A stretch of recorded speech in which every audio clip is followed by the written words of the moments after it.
तो हेलो दोस्तों, जैसा कि आप जानते हैं खेसारी लाल का न्यू मूवी का रिलीजिंग डेट आज था, यानी कि फरिश्ता मूवी का रिलीजिंग डेट आज था, जो कि आज कितना कमाई किया और क्या किया आज सब बताऊंगा। तब तक वीडियो को लाइक करके चैनल को सब्सक्राइब कर लीजिए, क्योंकि दोस्तों आज की वीडियो में जो आपको बताने वाला हूँ वो कोई भी नहीं बता पाएगा, क्योंकि दोस्तों भोजपुरी इंडस्ट्री का बात है। तो अगर आप यादव समाज से हैं तो वीडियो को लाइक करके चैनल को सब्सक्राइब कर लीजिए। दोस्तों जैसा कि आप जानते हैं फरिश्ता मूवी का आज रिलीजिंग डेट था, और जो कि फरिश्ता मूवी रिलीज भी हो गया, और आज पहला दिन में शो में बहुत ज़्यादा भीड़ लगा था।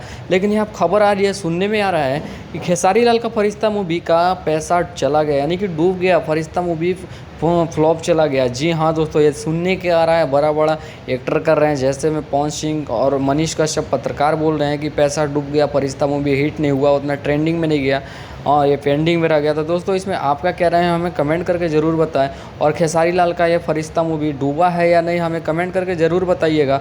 और फरिश्ता मूवी आप देखने गए थे नहीं, हमें वो भी कमेंट करके ज़रूर बताइएगा। और फरिश्ता मूवी कैसा है कमेंट करके ज़रूर बताइएगा। मिलते हैं नेक्स्ट वीडियो में।